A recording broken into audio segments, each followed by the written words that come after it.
Hey guys, so welcome back. We are going to be covering Toy Story, the entire franchise, so Toy Story 1, 2, 3, and 4, up until Tuesday.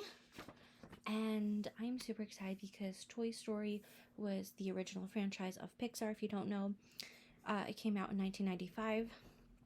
So we're gonna go over the Easter eggs because there are so many. Um, some of which you may have heard of, some of which you may not have. I'm sorry if you hear banging in the background. That is two of my kittens playing at the door. I apologize. Um. Anyway, so yeah, we are covering Toy Story right now. Let's just get right into it. And I will see you guys at the end of this video. Toy Story. So this came out in 1995. This was the very first movie that Pixar put out, full feature film. And as we can see here in the beginning, Andy is actually wearing the hat that is referenced in Toy Story 2 when it comes to Jessie. That was his mom's hat. So just throwing out there for that theory, if you guys know what I'm talking about. And then if you look in the background on the fireplace mantle, you will see some old family photos. I believe that is of Andy's mom. It doesn't look like Molly, Andy's little sister. But they do look familiar. Do you guys recognize where they're from? So behind the little binocular guy, you will see some books in reference to the shorts that Pixar had put out before Toy Story even came out. Pixar was known for their little shorts, like Andre and Wally B, Knick Knack, and some other ones. So you will see that there are quite a few references to those shorts within this movie, as well as some other movies that they do. So at the time of this movie, Molly was still under, I think, one. And so she really shouldn't have been playing with Mr. Potato Head, so he gets angry because the drool, oh my gosh. But you can see like Little Tykes, Play Schools, and some other well-known companies, toy companies, that are still around. Mr. Potato Head became a Picasso, and then this is the most famous line from the movie: "You uncultured swine." I love that line. So here we see more of Andy's toys, and you can just see these are toys that a lot of us grew up with. So on the shelves behind Andy, there's a game called Ants in the Pants, and there's also more books based off the shorts that Pixar had previously did. We're going to get a better shot of that in just a second. But this next one, if you see the little girl, the little doll figure, she was also in Knick Knack. And then here's another shot of the books closer up. Here is a reference to Toy Story 2 and what happens when it comes to it. There's going to be a garage sale. We have the famous Pixar ball. And then we see Mr. Potato Head is really wanting a Mrs. Potato Head. Another clip to, or another reference to Toy Story 2. Here we have a reference to the game Battleship. We'll see a little bit later. A reference to Zurg. We'll have a few of those. If you look on the right, on the wall is a Mickey Mouse clock. Here we have Buzz asking about gas and like different ways to get places.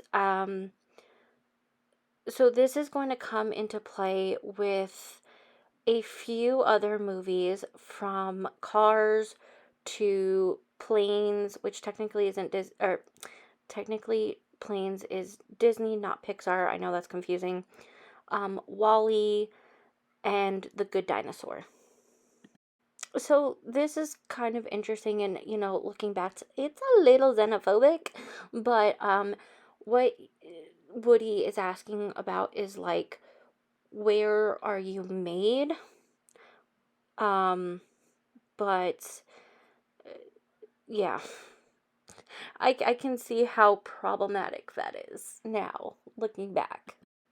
So this is when Buzz is repeating everything that is said on the spaceship box because Buzz really doesn't realize he's just a toy. This whole dynamic will come back into play in Toy Story 2, and we're going to see way more of this. If you haven't seen Toy Story 2, I don't want to give anything away. It has been out for a very long time, just so you know. But this will be it's a reference to the future. So they're also talking about what companies they're from. So Play School, Mattel, although Mattel really did not want to be a part of this movie, which is why you don't see any Barbies until Toy Story 2. The history of that is that Mattel thought that this movie was going to flop and they didn't want to be involved in it. And then once they saw that it did extremely well, they allowed Pixar to use Barbie in future movies. I always like this scene. So Woody's always losing his hat. And then here we have in the background the famous Pixar lamp. And you can also see that Woody may be coming up with an idea. Especially because that Magic 8 Ball said that he's no longer Andy's favorite. And then here is a very sinister Easter egg reference to the unaliving of Woody. So it's very dark for a child's movie. I mean, granted, Disney and Pixar can be very dark, but looking back, it was probably a bad idea to put a noose. Just my opinion. And I didn't catch that until this time around. So if you haven't watched my video on what Pixar usually uses in their every single Pixar movie, I've already mentioned two of them in this movie alone, which were the Pixar ball and the Luxor lamp, right? But here's the third one, and that is A113. A113 is a reference to Caltech, which is where the animators studied animation. That is the room that they learned how to animate. So you will see a reference to A113 in all of their movies. So here we have the gas station logo, which is Dynaco. Two things might sound very familiar to you. Dynaco was the company of the car, it was the blue car, the Dynaco King, right, in Cars. And then the dinosaur is Arlo from The Good Dinosaur. So, guys, like we're working out through the timeline here. I'm a lost toy sounds like I'm a lost boy, a reference to Peter Pan. I know. All right, so in this shot, but behind Buzz right here, we have 87 and 92. You know what? I'm going to be honest with you guys. I forgot what it meant.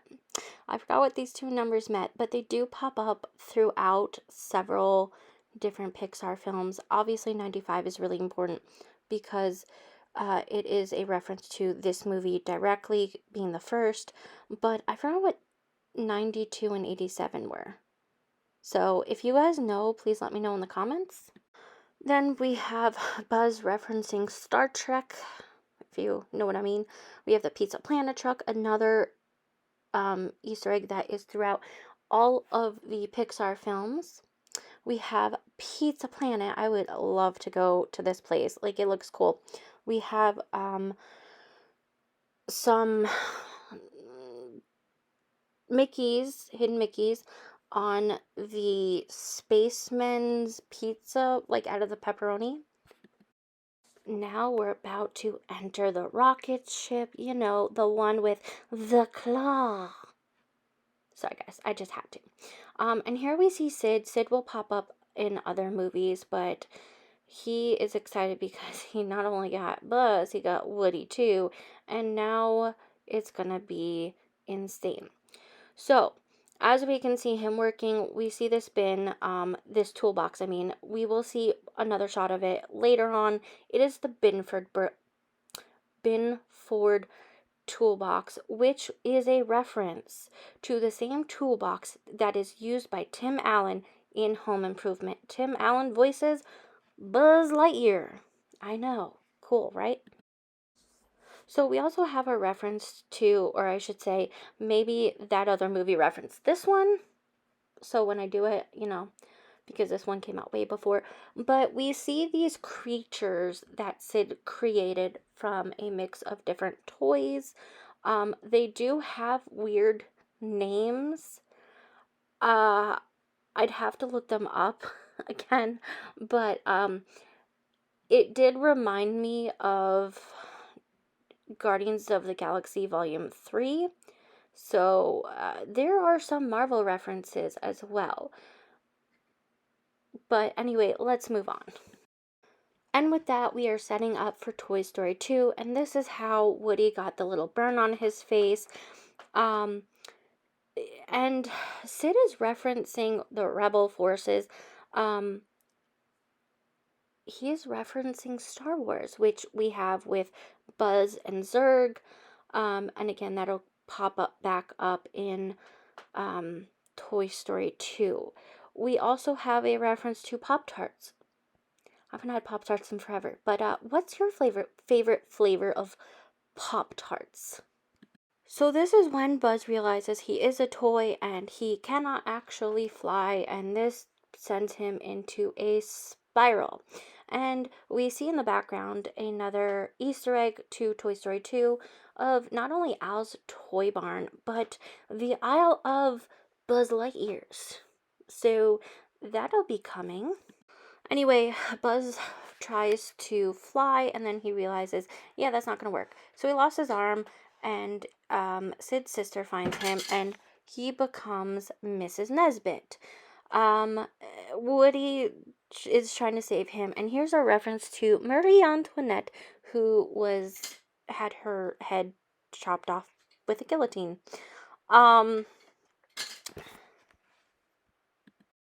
So here's another shot of that Binford toolbox in reference to Home Improvement.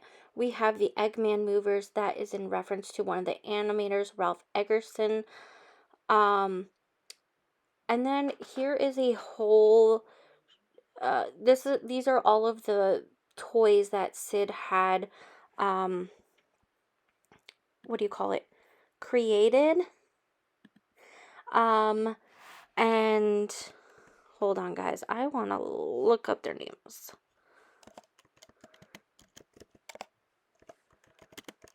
Because I know the names.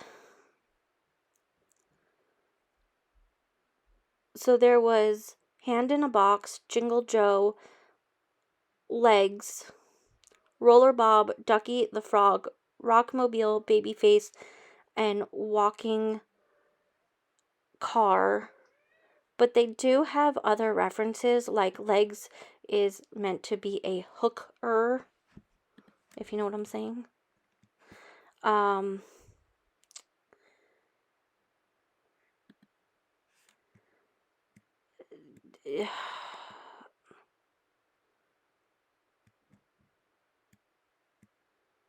So, yeah.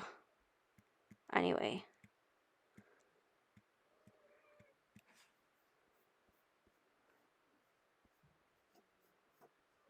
Alright. This was a reference to a horror movie, where the toys, like, talk back.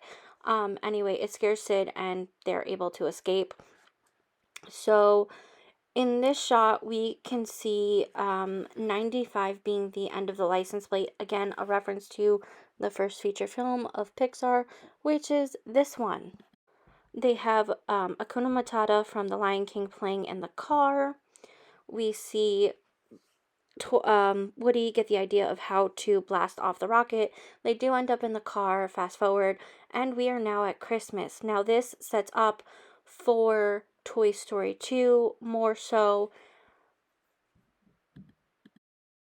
because besides Sergeant using frankincense and myrrh, a very Christmas Easter egg, we also have Mrs. Potato Head and a puppy, which will come into play again in Toy Story 2. I hope you guys enjoyed that. I will see you tomorrow for Toy Story 2. If you guys could do me a huge favor, please, and thank you. Like, subscribe, comment your favorite Pixar movie, or what was your favorite scene in Toy Story. Do you have any specific memories of Toy Story? I would love to hear more about that. And I'll see you guys tomorrow.